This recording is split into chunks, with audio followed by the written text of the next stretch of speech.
Hello, you're welcome to my Yoruba class. Let's look at using yesterday, today, and tomorrow in sentences. I ate yesterday. Mo jẹun lánàá. Mo jẹun lánàá.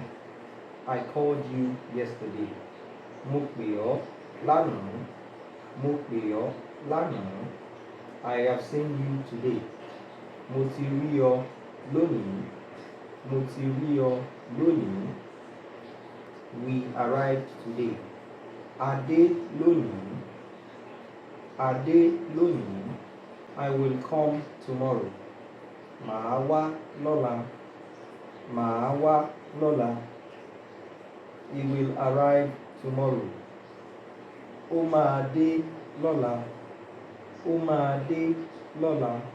Now, in case you're wondering how yesterday is lánàá, yesterday ordinarily is àná.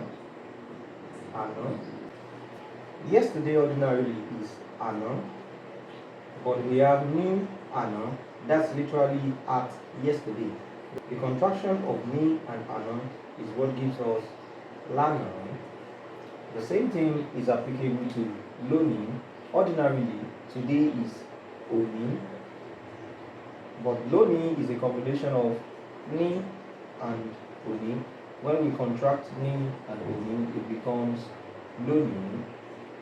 The same thing happens to lọ́la. Ordinarily, tomorrow is ọ̀la, but when we have the combination of ní and ọ̀la, it becomes lọ́la.